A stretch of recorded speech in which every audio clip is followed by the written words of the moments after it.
Hola, hola, hola. Sí, sí, sí. Muy buenas. Vamos con el punto 6, la pregunta 6 del global o de la prueba PAU. Recordad que después de haber trabajado con el texto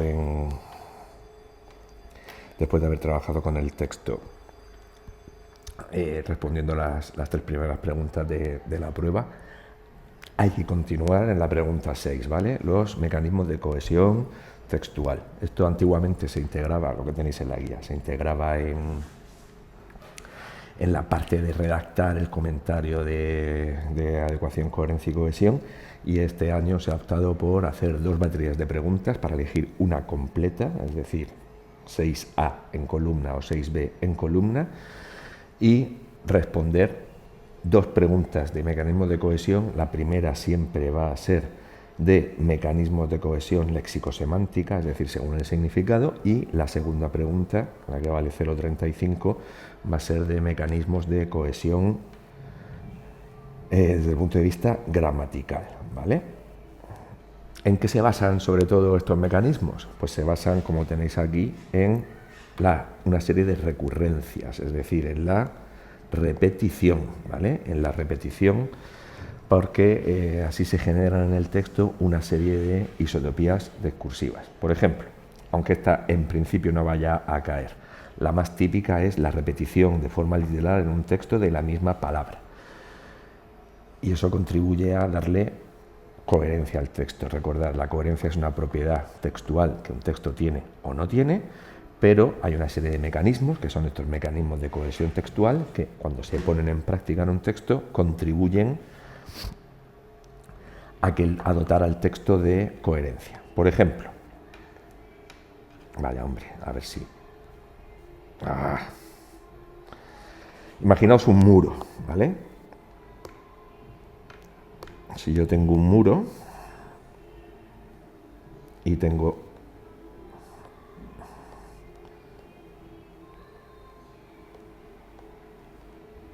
un muro de ladrillo, ¿vale? Dibujo, ya sabéis que dibujo mal. Y al lado, en la casa del vecino, hay un muro que tiene aquí esta parte de ladrillo fuerte, ¿vale? Y puesta así.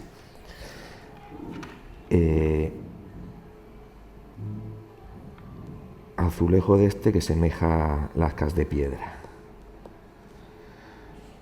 Unos listones de aluminio.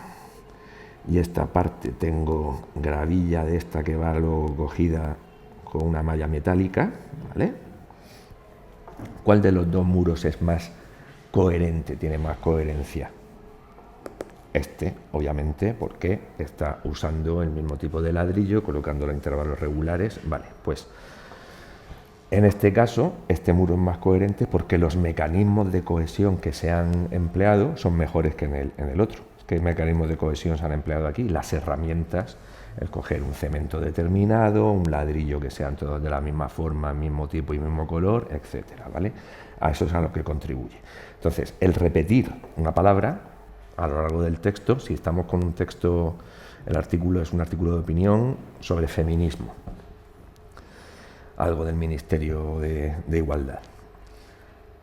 Lo lógico es que la repetición constante de palabras como hombre, mujer, maltrato, violencia, discriminación, etcétera, etcétera, están contribuyendo a que nosotros como lectores nos enfoquemos siempre en la misma dirección, una dirección de significados en el texto. Por eso los mecanismos de cohesión se dice que hacen esto, generan una serie de isotopías, es decir, iso, que significa el mismo, topía, el mismo topos, el mismo lugar, me está llevando siempre la dirección de los que establecen estos mecanismos a base de repetir continuamente cosas parecidas, cosas similares, recurrencias, repeticiones, me está llevando a los mismos lugares, a mí como receptor, para conseguir precisamente dotar al texto de coherencia.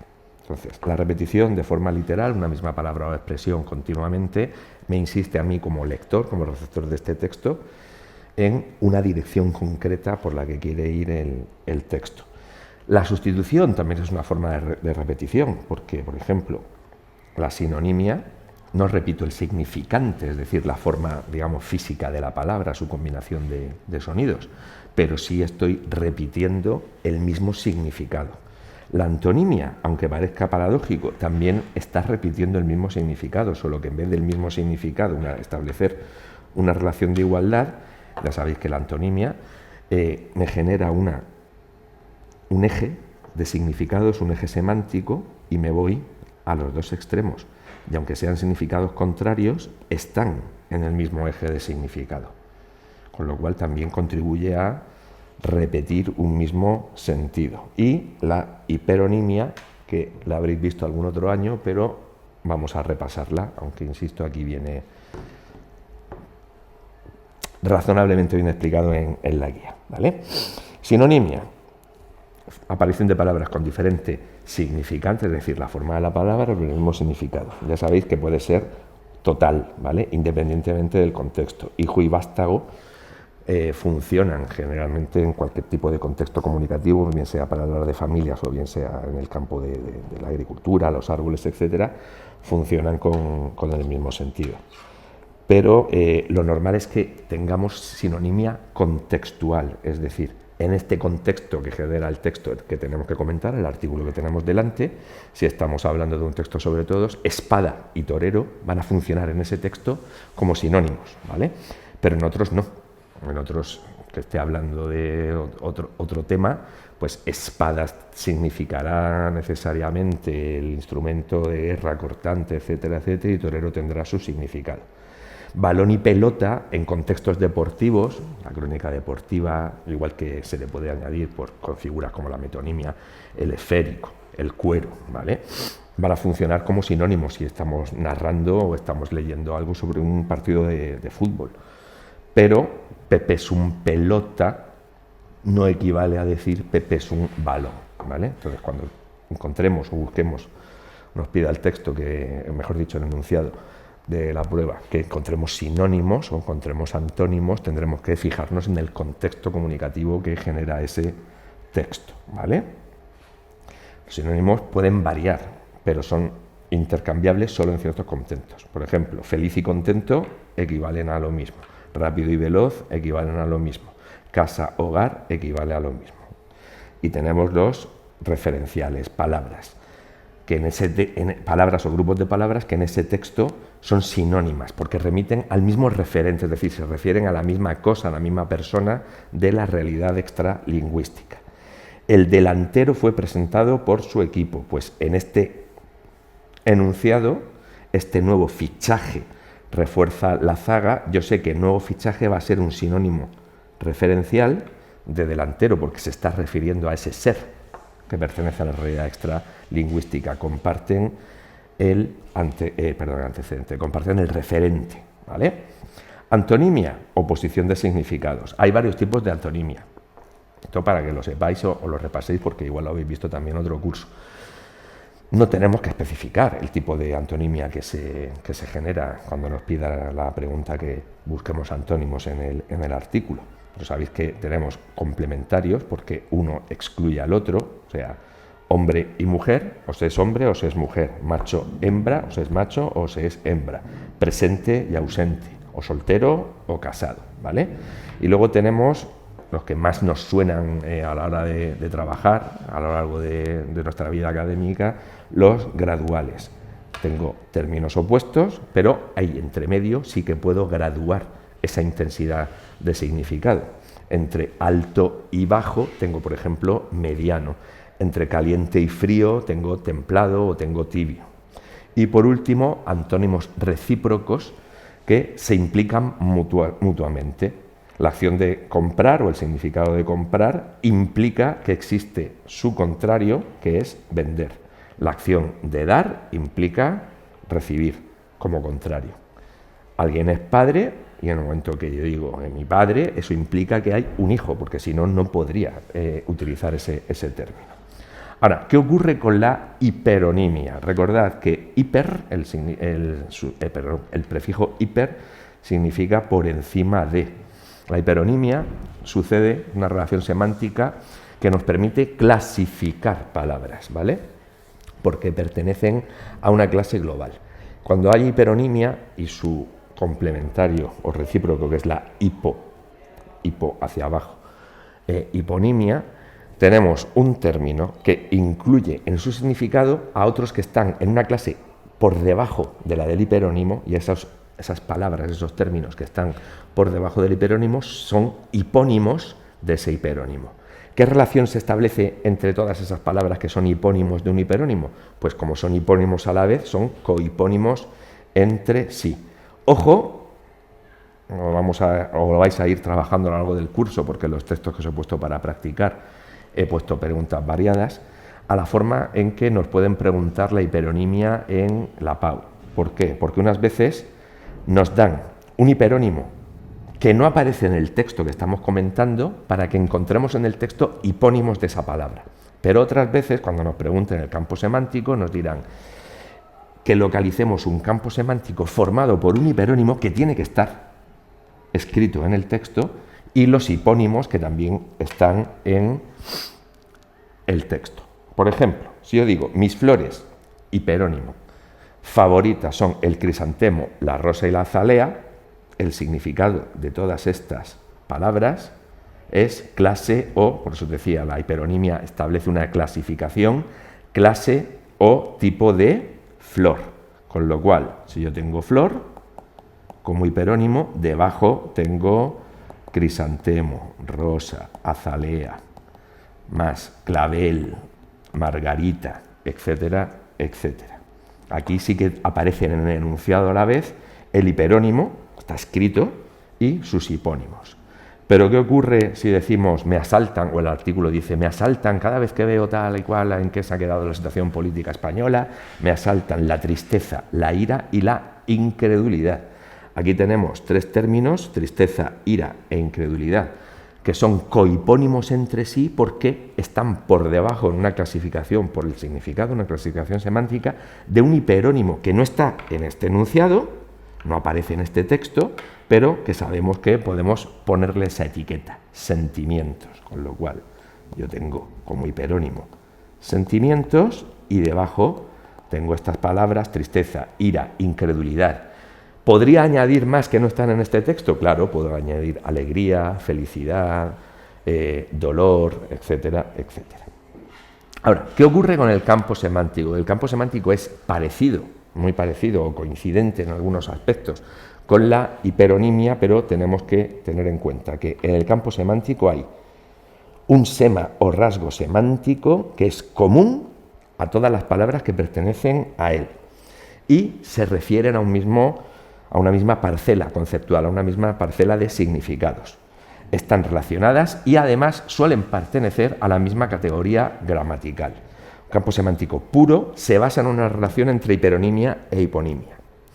Ejemplo, campo semántico de los asientos. Pues tengo silla, porque esto es un tipo de asiento que tiene 4 patas, un asiento y tiene respaldo, porque una silla tiene respaldo. Ahora, el sillón tiene también patas, tiene asiento, tiene respaldo y es otro tipo de asiento porque ya tiene una cosa distinta que es apoyabrazos. Un sofá, frente a estas dos que nos han salido antes, que tienen el rasgo semántico de tener una sola plaza, el sofá ya tiene más de una plaza, con lo cual tiene una parcela de significado distinta a un sema, un rasgo de significado que van cambiando, pero todos tienen en común tipo de asiento que tiene o deja de tener esto. Un taburete sigue perteneciendo al campo semántico de asientos. ¿Qué va cambiando? Pues es un asiento o tipo de asiento que tiene asiento, la superficie donde sentarse, tiene patas, pero no tiene ni brazos ni tiene respaldo y además es para una persona. Un banco, pues sí que tiene respaldo, es para más de una persona y puede tener brazos o no. Una silleta sigue compartiendo el rasgo semántico, ese sema de asiento o elemento que se usa para sentarse, pero van cambiando algunos detalles. La banqueta es distinta. Y si os fijáis, tenemos campo semántico porque todos son sustantivos. El campo semántico de los colores, pues todos tienen un rasgo de significado, un sema mínimo que incluye o que contiene esa noción de cambio cromático, de matiz cromático. El rojo es color que se caracteriza por tal, azul, etcétera, etcétera. Ojo, porque a veces podemos tener hiperonimia y no coincide exactamente con un campo semántico. Si yo digo o tengo como hiperónimo el sustantivo vehículo, ahí puedo meter como hipónimos pues tipos de vehículos, porque recordad que la hiperonimia es clase O tipo D, ¿vale? Hiperonimia e hiponimia. Coche es un tipo de vehículo que bla, bla, bla. Autobús, tipo de vehículo que ta, ta, ta. Tren, tipo de vehículo que, bueno, que en manos de determinada gente es una trampa mortal. Bicicleta, tipo de vehículo. Avión, tipo de vehículo, ¿qué tal? Pero tenemos el campo semántico de los medios de transporte en el que puedo meter estos hipónimos de vehículo, pero es más amplio el campo semántico de medios de transporte que el de vehículos, porque si yo digo marcha, con la idea de andar a ritmo de marcha, caballo, el caballo no es un vehículo, porque un vehículo implica que tiene motor o un elemento de tracción mecánica, ¿vale? El camello, el burro, una caminata, es decir, en este caso tendría un campo semántico que tiene dentro unos hipónimos de vehículo, pero también otras palabras, otros términos que no son hipónimos de vehículo. Ojo a los nombres propios. No se puede formar un campo semántico de nombres propios. Una cosa muy típica en artículos de opinión en las que nombran ciudades o nombran políticos con su nombre propio. No puedo decir, en el texto aparece el campo semántico de las ciudades al que pertenecen Madrid, Londres, Nueva York y Villaconejos de Arriba. ¿Por qué? Porque los nombres propios individualizan el significado de forma que es que ya no son una clase, sino que son cada uno un elemento completamente independiente entre sí. Lo mismo con el campo de los políticos. No, el campo semántico de los políticos, ahí no puedo meter Pedro Sánchez, a Santiago Abascal, Alberto Núñez Feijóo, Pablo Iglesias, etcétera. No, no puedo meter los nombres propios. Sí que puedo meter diputado, senador, presidente, vicepresidente, ¿vale? Pero no los nombres propios de políticos. Ahora, importantísima distinción para este año en la PAU, porque hasta ahora, cuando había que redactar estos mecanismos de cohesión, integrarlo dentro de la parte técnica del comentario que se hacía hasta hace nada, hasta hace un par de cursos, de convocatorias, se entendía en sentido amplio campo semántico, incluyendo dentro de esas características lo que realmente es el campo léxico asociativo, que también se llama campo conceptual. O sea, antes habíamos visto que un campo semántico está formado por términos de la misma categoría gramatical, sustantivos, adjetivos, verbos, ¿vale? Pero el campo léxico asociativo, aquí no meto solo palabras, puedo meter grupos de palabras, es decir, términos en sentido amplio, y se relacionan porque forman asociaciones, de ahí lo de asociativo, y que tienen que ver con la conceptualización que nosotros como hablantes hacemos de las categorías de significado. Se relaciona en la mente de los hablantes porque se asocian ideas, experiencias o contextos, aunque no tengan el mismo ramo semántico estricto, puro, ¿vale? Ni pertenezcan a la misma categoría gramatical, es decir, aunque no sean el mismo tipo de palabra. Y aquí, como lo conceptual y lo asociativo es eminentemente subjetivo, estas relaciones pueden ser por contigüidad, como en el caso de la metonimia, o por una experiencia compartida. Por ejemplo, campo léxico asociativo de la mente. Pues, si os fijáis, mente es un sustantivo. Yo puedo meter madurez, pero no solo palabras sueltas, facultades mentales, problemas de memoria, facultades intelectuales, frases hechas, completas, como es más tonto que hecho de encargo. Parece que tus padres son hermanos. ¿Por qué? Porque nosotros como hablantes asociamos estos conceptos, recordad, léxico asociativo o campo conceptual, a el significado de mente, cerebro apelmazado, etcétera, etcétera. Campo léxico asociativo de la fuerza. Bueno, pues en el campo léxico asociativo de la fuerza, los campos léxico asociativos y los campos semánticos, la etiqueta que los identifica se escribe entre barritas, ¿vale? Pues, ¿qué tipos de palabras pertenecen o qué palabras o grupos de palabras pueden pertenecer al campo léxico asociativo de la fuerza? Pues puedo indicar músculo, pero también la idea de física como disciplina. Toro, puedo poner vigor. También podría asociar antónimos de términos que ya he incluido en el campo léxico asociativo, porque debilidad conceptualmente se define como la ausencia de fuerza. Puedo decir arrodabrazo, ¿vale? Puedo decir incluir todo tipo de palabras. Insisto, nos irán saliendo o os irán saliendo en los distintos textos. No tenemos que confundir la familia léxica con campo semántico y campo conceptual o léxico asociativo. ¿Por qué? Porque una familia léxica es un conjunto de palabras que comparten el mismo lexema o raíz léxica. Igual que las personas que pertenecen a nuestra familia tienen en común parte de nuestro código genético, pues digamos que el ADN de la palabra, que es el lexema o raíz, tiene que ser común. Es decir, palabras que pertenecen a esta familia léxica de silla, pues silla, ensillar, sillón, un sillazo, cuando con el pressing catch se pegan un sillazo en la cabeza, pero no todos los términos pertenecen al mismo campo semántico, porque ensillar, que funciona aquí más como verbo que como sustantivo, ya no pertenecería al campo semántico de las sillas.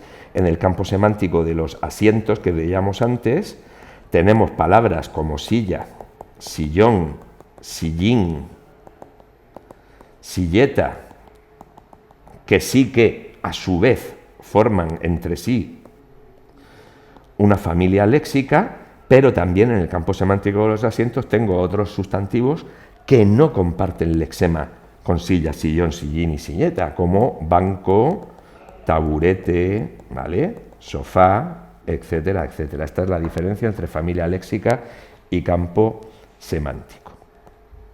Entonces, todo esto, la sinonimia, la antonimia, la hiperonimia y los conceptos de campo semántico y campo léxico asociativo o conceptual, son los distintos tipos de mecanismos de cohesión léxico-semántica, es decir, cohesión que se establece entre las palabras de un texto por sus relaciones de significado, ¿vale? Recordad, la semántica es el significado que hay. ¿Cuáles son los mecanismos de cohesión gramatical? Pues los mecanismos de cohesión gramatical establecen relaciones que tienen que ver en parte con la sintaxis, es decir, de dependencia o de complementación. Y la primera de todas es una que conocéis por la del sujeto. El sujeto omitido, recordad que el sujeto omitido, SO, también se llama tácito, es decir, no expresado. Cuando hay un acuerdo tácito entre dos personas, es un acuerdo al que se ha llegado sin tener que expresarlo verbalmente, pues con una mirada basta de ¿le pegas tú o le pego yo? Y entonces os estáis mirando con el colega y dice no, y con esa mirada ya sabéis quién va a darle el primer meque. Y también se llama sujeto elíptico. Siempre os cuento que la elipsis, y el verbo es elidir, también se llama elisión, y es eliminación, acordaos, elipsis, eliminar, ¿vale? Sucede cuando quito cosas porque no son necesarias. Es muy típica la elipsis, no elipse, ojo, no la forma geométrica de elipse, sino elipsis. Es muy típica la elipsis narrativa. En una novela, en un cuento o en una película, que también es un texto narrativo, siempre digo lo mismo, en una película de los Vengadores no se ve al Capitán América ir al baño a echar un cagotrón, salvo que sea relevante para la trama, como por ejemplo una escena muy famosa de Pulp Fiction de Quentin Tarantino, en la que es relevante para la trama ver cómo uno de los personajes va al baño a cagar. No nos sale en una película todo lo que hacen los personajes en todo momento, y lo mismo en una novela, porque si no serían infinitas las páginas de una novela e infinito el metraje de una película, si tuviera que, es decir, si el tiempo de la narración lo tuviera que ajustar al tiempo de la recepción, pues a ver quién va al cine a ver una película, si transcurren 2 meses desde que empieza la película hasta que termina la acción de la peli, pues tú imagínate estar viviendo en el cine durante 2 meses, es decir, quitamos cosas que no hacen falta expresar en el texto. Pues es lo mismo, funciona de forma exactamente igual en un texto como mecanismo de cohesión. Por el contexto yo recupero lo que sé que no está. Y en sintaxis, por ejemplo, es muy típica. Pepe llegó tarde a casa y se tropezó con sus 10 gatos. ¿Qué hemos quitado aquí? Pepe. Lo hemos eliminado. Sabemos que aquí iría Pepe. Pepe llegó tarde a casa y Pepe se tropezó con sus 10 gatos. Pero como por el contexto, nosotros como hablantes, como receptores de esto, sabemos que el sujeto de este verbo va a ser coincidente con el que se ha aparecido expresado, yo puedo quitar uno. En este caso, quito aquí un Pepe, lo elimino y ahí tengo una elipsis. Cuando los profesores de lengua mandamos la típica, y seguro que lo habéis sufrido a lo largo de vuestra vida, especialmente en primero de la ESO o en segundo de la ESO. Venga, tarea para Navidad, vais a hacer un diario de cada día, de media cara, con lo que habéis hecho. Y muchísimas veces lo escribís así. Por lo menos yo me lo he encontrado demasiadas veces para mi gusto. Yo me levanté a las 5 de la mañana, yo desayuné, yo me di una ducha y yo me fui al trabajo. Sabemos que no es necesario repetir todo eso. Fijaos que la elipsis es un mecanismo de cohesión complementario al de la repetición. Porque si yo repito continuamente la misma palabra, lo hago como emisor de este texto con un propósito determinado. Estoy recalcando aquí este yo como agente de todas estas acciones. Pero, como hablantes, sabemos que no es necesario repetir continuamente el yo, en este caso el sujeto de todos estos verbos, y elimino,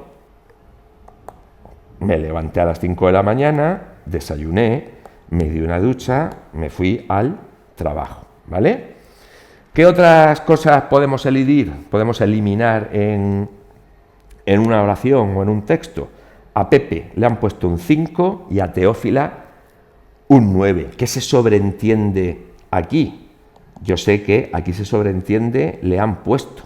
¿Y por qué no está? Porque lo he elidido, lo he eliminado, ¿vale? En las estructuras comparativas también se sobreentiende siempre una elipsis. Pepe es más alto que Juan, es la forma de decir habitual de Pepe es más alto que Juan es alto. No hace falta esto porque ya está contenido en lo anterior, así que lo elimino, ¿vale? ¿Has hecho los deberes en la dimensión pragmática, es decir, comunicativa, del uso práctico del lenguaje? Sí, se sobreentiende, los he hecho, pero como no es necesario, yo como hablante lo puedo eliminar, ¿vale? Ahora, ojo con anáfora y catáfora, porque tendéis a confundir la elipsis con la anáfora y la catáfora. En la elipsis lo que tengo es que he eliminado algo del texto. En la anáfora no lo elimino, de hecho es que, y la catáfora, es que me aparece el mismo referente 2 veces, ¿vale? La foricidad es también un tipo de, ya veremos que es un tipo de ixis, de señalar relaciones, en este caso sintácticas, gramaticales, entre elementos en un texto. Pero, aunque no, os pueda parecer parecida a la anáfora y la catáfora, a la elipsis es justo lo contrario, porque no es que quite, es que pongo más en la oración. ¿Cuándo ocurre anáfora? Bueno, sabéis que en anáfora, como lo hemos visto con Miguel Hernández este año, la anáfora en poesía, en literatura, como figura retórica o figura literaria, consiste en la repetición de la misma palabra o palabras al principio de un verso o de una oración, porque eso además me llama la atención, está relacionado con la función poética del lenguaje, bla, bla, bla, bla, bla, bla. Pero son palabras que pueden establecer relaciones referenciales y gramaticales con otras que también, no que quito, sino que también están en el texto. Los pronombres personales, los determinantes y pronombres demostrativos o los posesivos, los pronombres y adverbios relativos, los adverbios de lugar, los adverbios de tiempo, los adverbios de modo y determinadas palabras tienen el mismo referente en la anáfora que una palabra que ha aparecido anteriormente. Por ejemplo, ayer llamé a mi hermano Él todavía no había encargado el pedido que habíamos acordado y le dije que preguntara su precio cuanto antes. Vale, pues yo estoy leyendo, ayer llamé a mi hermano. Aquí tenemos, fijaos, elipsis. He eliminado el yo, ¿vale? ¿Por qué tengo aquí anáfora en este él? Porque me está llevando a algo que ha aparecido antes. Anáfora antes, ¿vale? Sé que este él es hermano, es mi hermano, no es Pepito Pérez que pasaba por ahí. El pedido que habíamos acordado, que hemos visto en lo que llevamos visto hasta ahora de las subordinadas de relativo con antecedente. Tengo un antecedente, que está en relación como pronombre relativo que es, con una palabra que ha salido antes, así que aquí tengo también una relación anafórica. Este referente es como una forma de aparecer dos veces. En vez de decir mi hermano, otra vez aquí repetirlo, pongo él, pero como me ha salido antes hermano, tengo anáfora. Yo sé que que es el pedido, y en vez de decir no había encargado el pedido, habíamos acordado el pedido, pues hago que esta palabra por anáfora, este pronombre relativo, se refiera a pedido.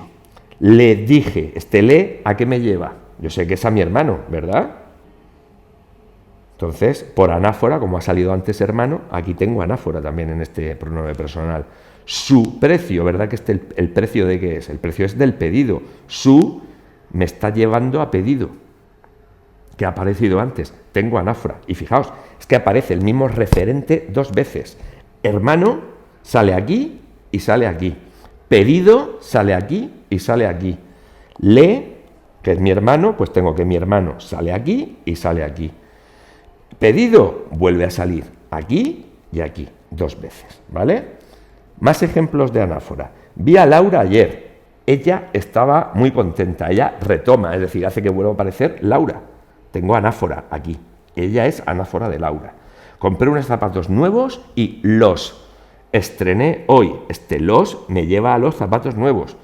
Con lo cual, aparece dos veces y como es algo anterior, tengo anáfora.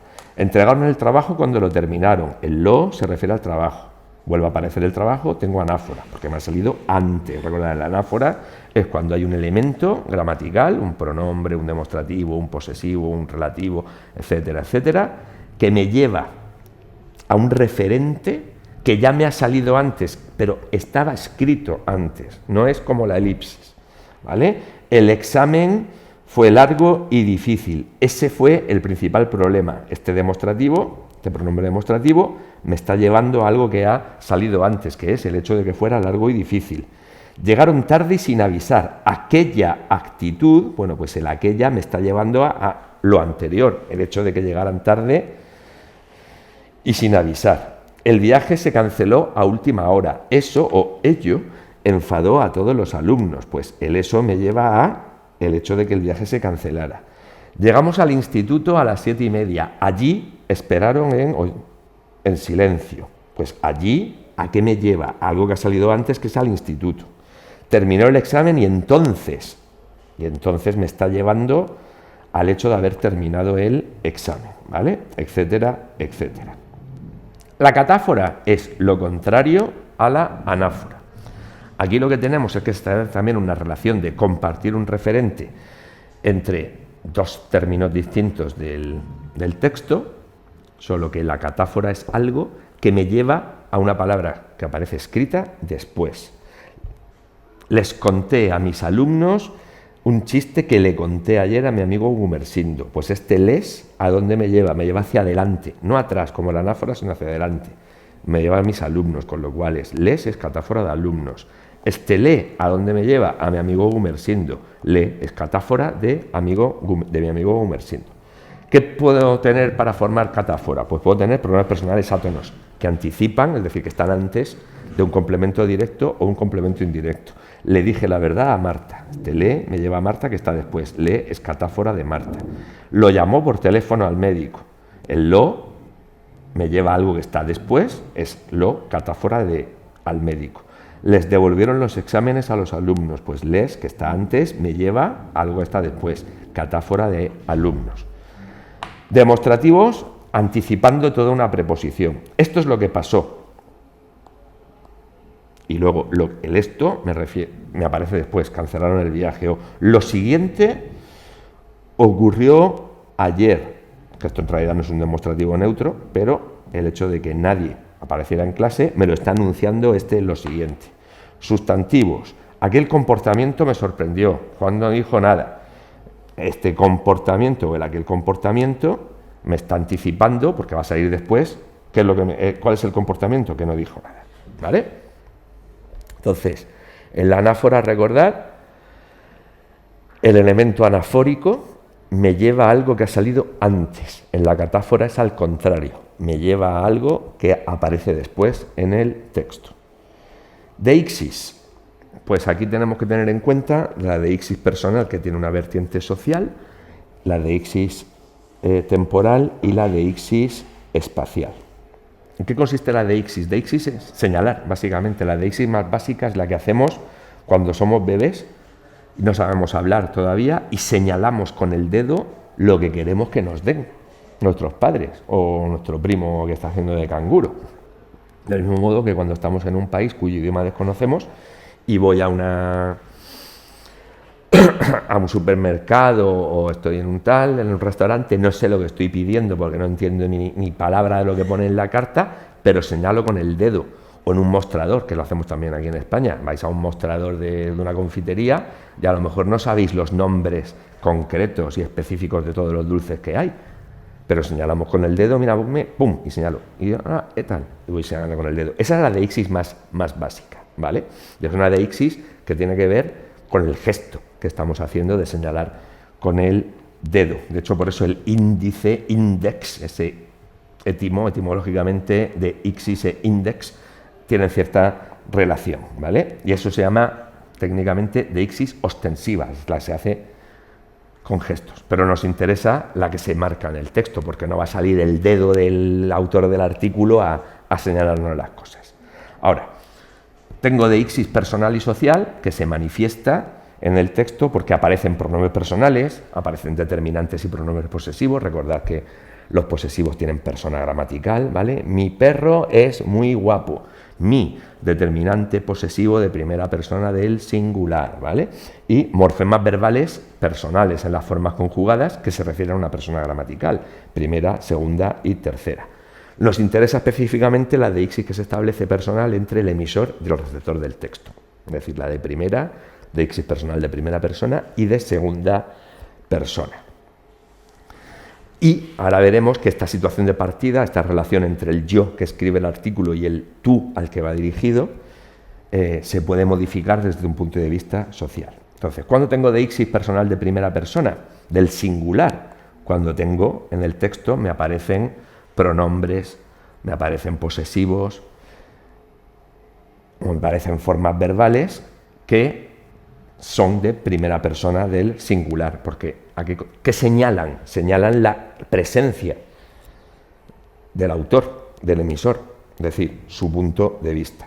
¿Os dais cuenta cuando vimos esta parte opcional de las marcas de subjetividad? Pues también constituyen estas formas de deixis personal de primera persona una marca de subjetividad, ¿vale? Que son cosas que están relacionadas entre sí. Recordad, ¿vale?, que lo de marcas de objetividad y marcas de subjetividad no lo van a preguntar como tal en la PAU y no es obligatorio indicarlo. Ahora, cuando en el texto me aparecen formas de segunda persona del singular, y esto tiene que ver con dentro del esquema general de la comunicación, con la función conativa del lenguaje, cuando el autor se dirige directamente al lector o no. Recordad que lo podía hacer de forma explícita o implícita. Como insisto, muchos de estos mecanismos y fenómenos textuales están relacionados entre sí. Cuando yo tenga en un texto formas de segunda persona, sean del singular o del plural, las está usando el emisor para referirse al receptor. Y aquí es donde entra la dimensión social, porque yo puedo, o el autor del texto, puede utilizar el tú o vosotros, el tuteo, o puede usar el usted, ustedes para referirse al receptor, lo que se llama useo. ¿Qué implican? Lo sabemos todos desde pequeños. El tú y el vosotros implican ruptura de las distancias sociales y cercanía al receptor, mientras que el usted y el ustedes es para mantener un tono de cortesía hacia el receptor o para destacar la seriedad del asunto que estamos tratando. ¿Qué nos ocurre, por otro lado, cuando tenemos formas de primera persona del plural en un texto? Eso se llama deixis personal de primera persona del plural. Cuando se emplea el nosotros, siempre se usa en lo que nos interesa, porque tiene otros usos, el plural majestático, el plural de modestia, pero el que nos interesa, el que nos es rentable desde el punto de vista de la deixis personal en un comentario de texto de Pau, se emplea para reforzar un vínculo entre el emisor, es decir, el autor del artículo que estamos comentando, y los lectores, los receptores, ¿vale? Porque así es una forma de, yo como autor me uno con los receptores, con mis lectores, en un nosotros común, para enfatizar que estamos en igualdad porque nos interesa lo mismo, es algo que tenemos que hacer de forma común y establecer un vínculo social y emotivo o emocional con ellos. Frecuentemente, además, nos vamos a encontrar que se usa para establecer oposiciones entre un nosotros y un ellos. Y esto es muy típico de la publicidad y muy especialmente del lenguaje político, ¿vale? Yo quiero denunciar a los integristas islámicos, a los machirulos, a los políticos corruptos, a los pedófilos, a los populistas, a los fachas, a los músicos, entre comillas, y oyentes de reggaetón, a los socios del Atlético de Madrid, a los filatélicos, ¿vale? O puedo referirme a, por un lado, nosotros los desahuciados, nosotros los enfermos de cáncer, nosotros los pensionistas, nosotros los niños desnutridos, etcétera, etcétera. Entonces, cada vez que, no que aparezcan, recordad, aquí no hablamos de que hay deixis de primera del plural porque aparezcan enfermos de cáncer, jornaleros o socios del Atlético de Madrid, sino cuando muy frecuentemente, no siempre, marco un nosotros ellos, pero pensad en el típico, tenemos que trabajar todos juntos, tal, pues ese tenemos, que es una forma de primera persona del plural, que implica un nosotros, es una deixis de primera del plural, de primera persona del plural, porque está señalando una unión entre el yo del emisor y el tú o el vosotros de los receptores.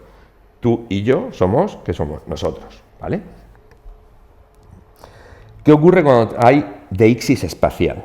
Pues se produce cuando en un texto tengo elementos que pueden ser adverbios de lugar, como aquí, ahí, allí, cerca, lejos, dentro, fuera, pronombres y determinantes demostrativos, esto, eso, aquello, esta, esa, aquella, este, ese, aquel, que recordad, marcan una distancia que puede ser física, y ahí tendríamos deixis espacial, y veremos que también pueden marcar una distancia temporal, y hablaríamos en ese caso de un uso para marcar una deixis temporal, verbos de movimiento como ir y venir, ¿vale? Pues que sabemos, si utilizamos ir o venir, no es lo mismo ir a la tienda que venir a la tienda. Nosotros como hablantes percibimos que se está señalando un punto de origen distinto.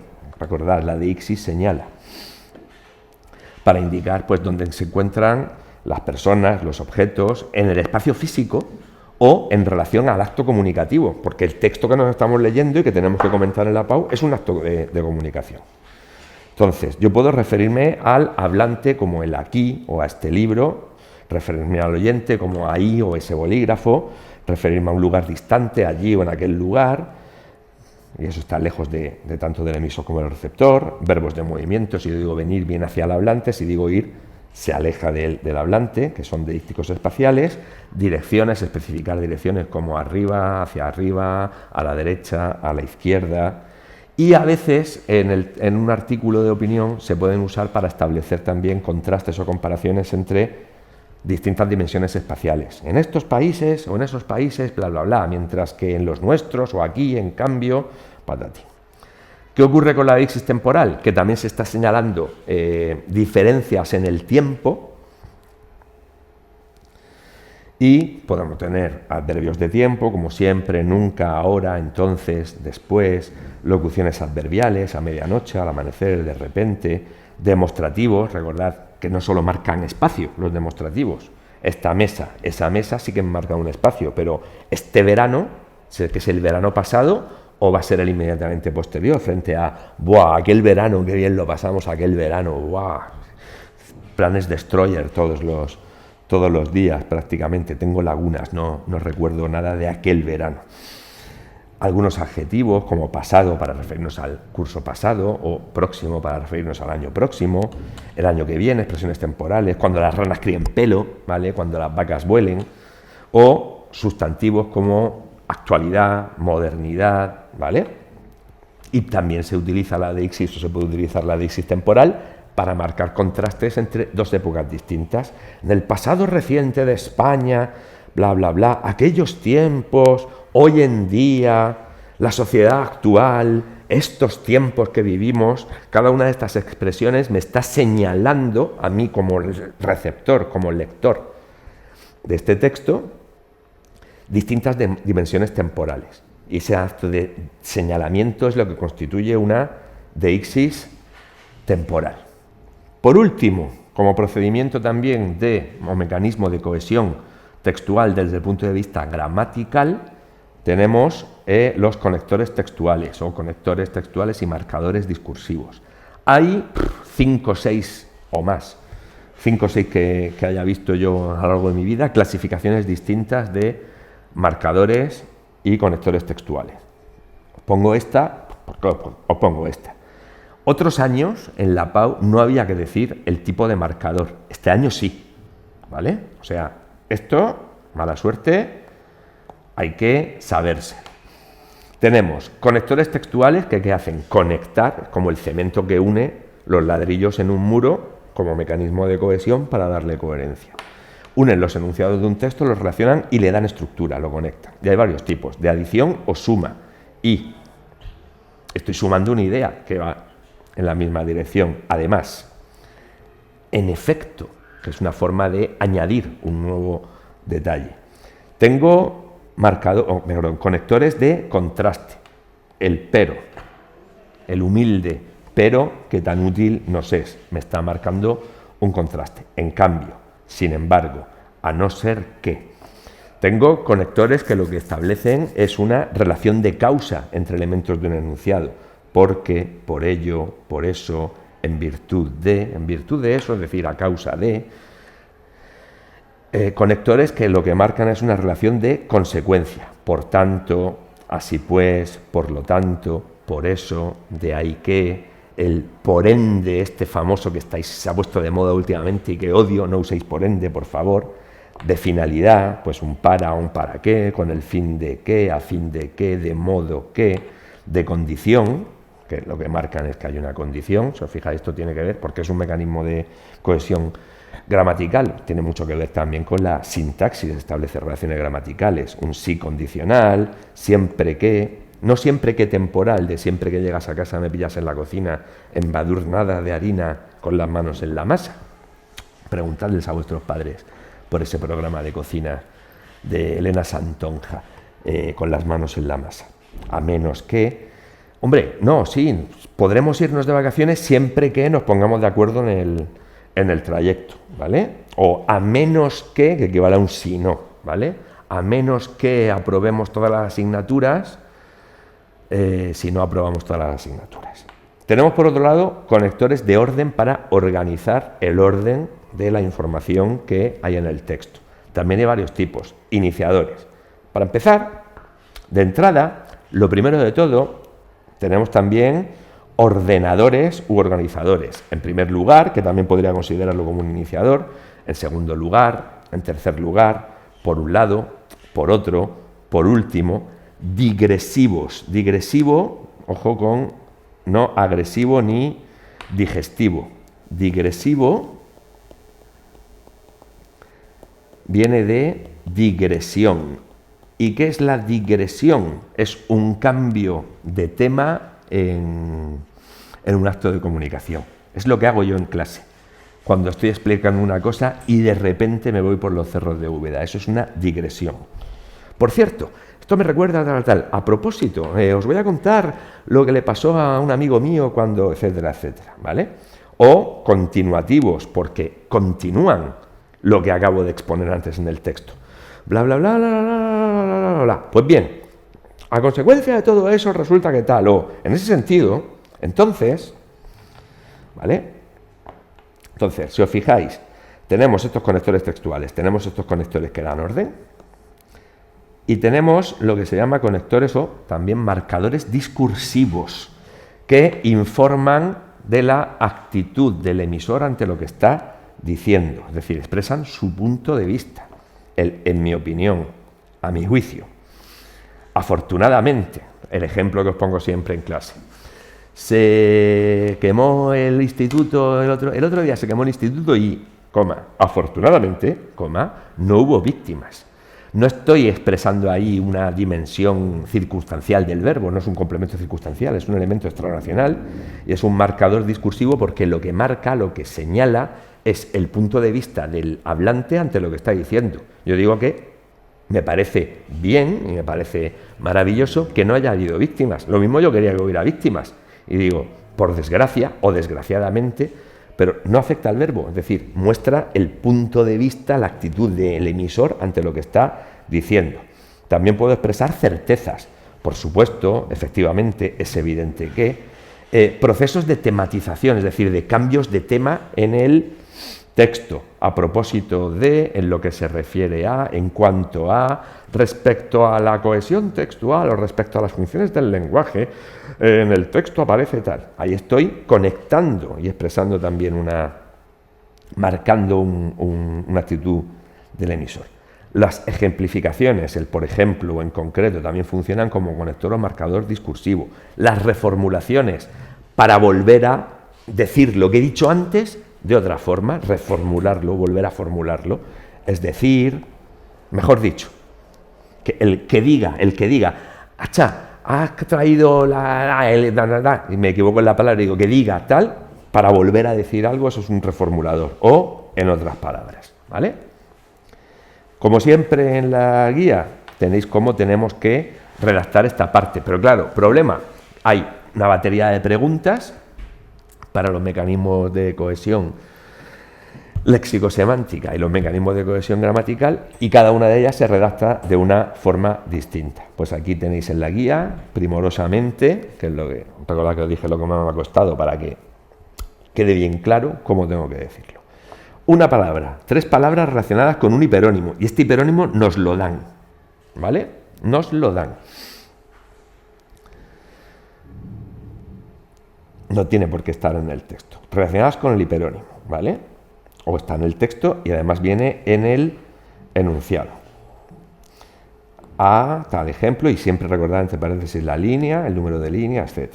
Campo semántico formado por 3 palabras. Aparecen, os digo, en el texto aparecen palabras pertenecientes al campo semántico. Y aquí tenemos que buscarlo nosotros, ¿vale? No está en el texto si nos preguntan por un campo semántico. Nos dice, identifique un campo semántico formado por 3 palabras y su hiperónimo. Tengo que buscar estas 3 palabras, que van a ser 3 hipónimos, y tengo que encontrar también el hiperónimo que tiene que estar en el texto, ¿vale? A ver. ¿Qué tipo de relación semántica existe entre estas palabras? Y entonces nos van a aparecer en el enunciado 2 palabras del texto. Y tengo que decir, pues mira, estas palabras son sinónimas. Y lo explico por qué, que se note que no soy retrasado, ¿vale? Sino que sé lo que es la sinonimia. Entre las palabras tal y cual, o entre, puedo decir, entre patatín y patatán, hay una relación, se establece una relación de sinonimia, pues, o porque tienen el mismo significado. Antonimia, porque su significado es opuesto. Hiperonimia e hiponimia, porque A es hiperónimo de B, o al revés, no tienen por qué estar en ese orden. B es hiperónimo de A. O cohiponimia, porque, imagino que dice, ¿qué tipo de relación hay entre rosa y clavel? Pues son cohipónimos de flor, ¿vale? Dad una palabra del texto, otra posible pregunta, localice y señale una palabra que establezca relación de oposición y otra que mantenga relación de identidad. ¿Qué me están pidiendo? Me dicen una palabra que aparece en el texto y me están diciendo que busque un antónimo en el texto de esa palabra y un sinónimo en el texto. Y además me dicen, ¿qué tipo de cohesión establecen? Pues cohesión léxico-semántica, porque se relacionan por su significado. Identifique un campo léxico asociativo, especifique cuál es su término o idea clave e indique palabras, al menos 4, que lo conforman. Y aquí a veces puede estar esa palabra y otras no, estará en el texto la etiqueta de este campo conceptual o léxico asociativo. Y recordad que lo ponemos entre barras, ¿vale? Esa etiqueta. Aunque pertenecen términos como tal y cual, patatín. Y hablamos de términos y no de palabras porque puedo tener grupos de palabras, palabras sueltas, oraciones completas, frases hechas.